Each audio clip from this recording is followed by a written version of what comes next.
Morning students. இன்னைக்கு நம்ம பார்க்க போகிற topic microbes and diseases. Disease can be defined as an impairment or malfunctioning of the normal state of the living organism that disturbs or modifies the performance of vital functions of the body. Living ஆர்கானிசத்தோட அந்த normal functions வந்து disturb ஆகிறது தான் நம்ம disease அப்படின்னு சொல்கிறோம். Disease can be categorized based on the extent of occurrence, endemic, epidemic, pandemic, or sporadic, whether infectious or non-infectious.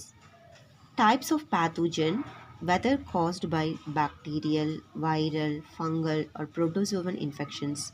Last one, transmitting agent, whether airborne, waterborne, or vector-borne. மேற்சொன்ன அந்த காரணிகள் மூலமாக டிசீஸை வந்து வகைப்படுத்தியிருக்காங்க. இந்த டூ யூ நோவில் கொடுத்துருக்காங்க பாருங்கள். வேர்ல்டு ஹெல்த் டே என்னைக்கு அப்படின்னா 7th April. World malaria day வந்து 25th April. World AIDS day 1st December. And world anti tuberculosis day பார்த்திங்கன்னா 24th மார்ச். அடுத்து நம்ம பார்க்க போகிறது classification of disease based on occurrence. Endemic, disease which is found in a certain geographical area affecting a fewer number of people. Example, occurrence of goiter in sub-Himalayan regions. ஒரு குறிப்பிட்ட பகுதியில் வாழக்கூடிய மக்களை வந்து தாக்கக்கூடிய இந்த டிசீஸ் தான் வந்து எண்டமிக் டிசீஸ் அப்படின்னு சொல்கிறோம். இந்த எண்டமிக் டிசீஸ் மூலமாக குறைந்த எண்ணிக்கையிலான மக்கள் தான் பாதிக்கப்படுறாங்க. Next one, epidemic, disease which breaks out and affects large number of people in a particular geographical region and spreads at the same time. Example, influenza. இந்த எபிடமிக் டிசீஸும் பார்த்திங்கன்னா ஒரு சில குறிப்பிட்ட பகுதியில் வாழக்கூடிய மக்களை தாக்கக்கூடிய டிசீஸ் தான். ஆனால் இந்த டிசீஸ் மூலமாக பார்த்திங்கன்னா அதிக எண்ணிக்கையிலான மக்கள் வந்து பாதிப்படைகிறாங்க. Next one, pandemic, disease which is widely distributed on a global scale. Example, acquired immunodeficiency syndrome, AIDS. Pandemic disease பார்த்திங்கன்னா உலக அளவில் எந்த பகுதிகளில் வாழக்கூடிய மக்களையும் தாக்கக்கூடிய ஒரு டிசீஸ் தான். Last one, sporadic, disease which occur occasionally. Example, malaria and cholera. காலநிலை மாற்றங்கள் காரணமாக ஏற்படக்கூடிய டிசீஸ் தான் இந்த ஸ்போராடிக் டிசீஸ். நெக்ஸ்ட் நம்ம பார்க்க போகிறது மேனிஃபெஸ்டேஷன் ஆஃப் டிசீஸ். இதில் பார்த்திங்கன்னா நம்ம communicability of diseases, point of entry and place of infection, reservoir of infection, incubation period and infection, இதை பற்றிலாம் நம்ம பார்க்க போகிறோம். Communicability of diseases. Infectious diseases are communicable diseases. They are caused by external factors like pathogenic organisms, bacteria, virus, vectors, parasites, invading the body and causing diseases. Infectious diseaseனா தொற்று நோய்கள், அதாவது நோய் கிருமிகளான bacteria, virus, நோய் கடத்திகள், அப்புறம் பாரசைட்ஸ், ஒட்டுண்ணிகள் மூலமாக ஏற்படக்கூடியது. Infectious டிசீஸ்க்கு example பார்த்திங்கன்னா influenza, tuberculosis, chicken box, cholera, pneumonia, malaria, etcetera. Non-infectious diseases are non-communicable diseases. They are caused by internal factors like malfunctioning of organs, genetic causes, hormonal imbalance, and immune system defect.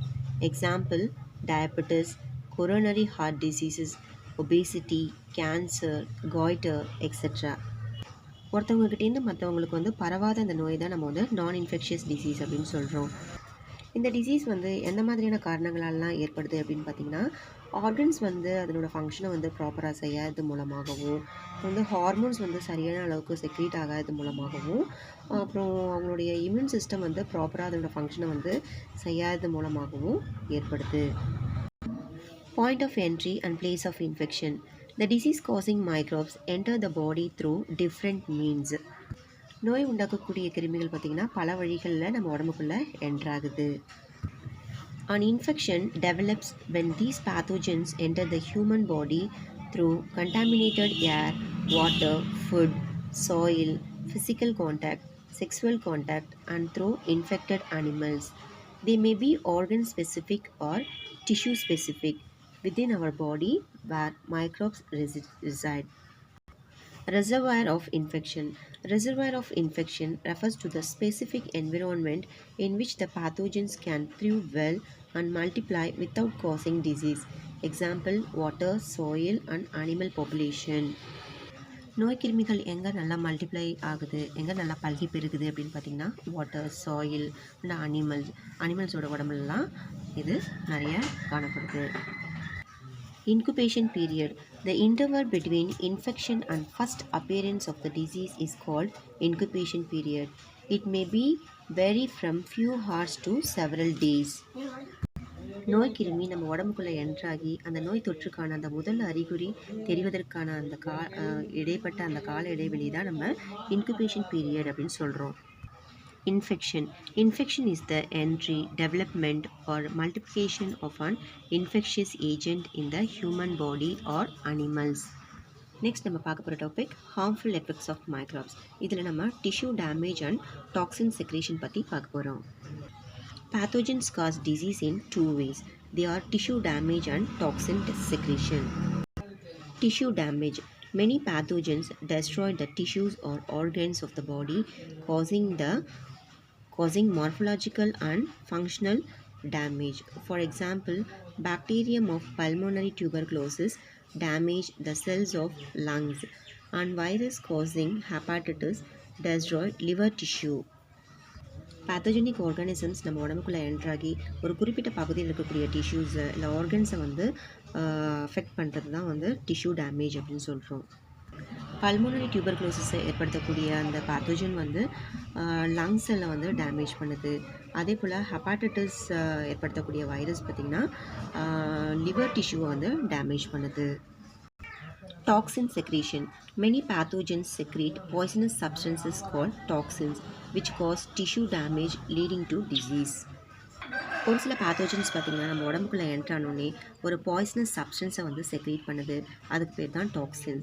இந்த toxin பார்த்திங்கன்னா டிஷ்யூஸை வந்து damage பண்ணி அதன் மூலமாக நம்மளுக்கு டிசீஸை ஏற்படுத்துது. அடுத்து நம்ம பார்க்க போகிறது ஏர்பார்ன் டிசீஸ். காற்றின் மூலமாக பரவக்கூடிய நோய்களை தான் நம்ம ஏர்பார்ன் டிசீஸ் அப்படின்னு சொல்கிறோம். Human beings inhale atmospheric air. Due to continuous inhalation of contaminated air, the chances for airborne microorganisms to find a host and cause infection are higher. Contaminated air வந்து நம்ம கண்டினியூஸாக இன்ஹேல் பண்ணிகிட்டு இருக்கும்போது அதன் மூலமாக வந்து பேத்தோஜெனிக் ஆர்கானிசம்ஸ் நம்ம உடம்புக்குள்ளே என்ட்ராகி நம்மளுக்கு நோய்கள் வந்து ஏற்படுது.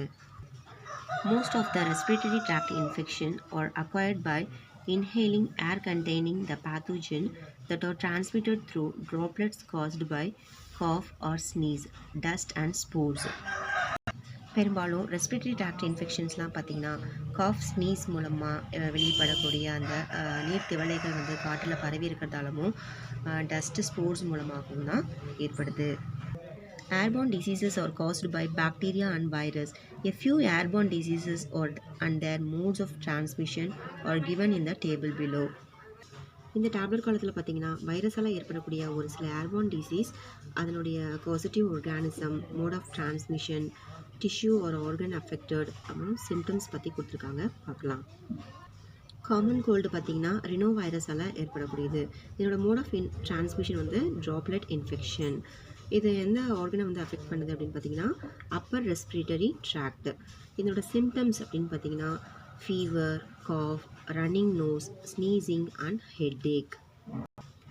மிக்ஸோ வைரஸால் ஏற்படக்கூடியது தான் இன்ஃப்ளூயன்ஸா. இதுவும் ட்ராப்லெட் இன்ஃபெக்ஷன் மூலமாக தான் பரவுது. இது வந்து அஃபெக்ட் பண்ணக்கூடிய ஆர்கன் பார்த்திங்கன்னா ரெஸ்பிரேட்டரி ட்ராக்ட்.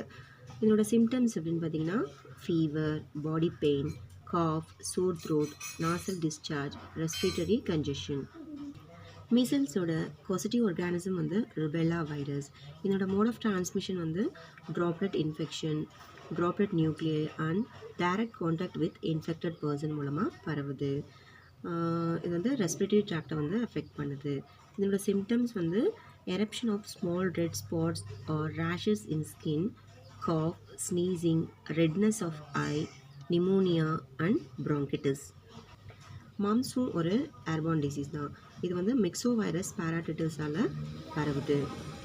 இதனோட மோட் ஆஃப் டிரான்ஸ்மிஷன் பார்த்திங்கன்னா droplet infection, droplet nuclei and direct contact with infected person.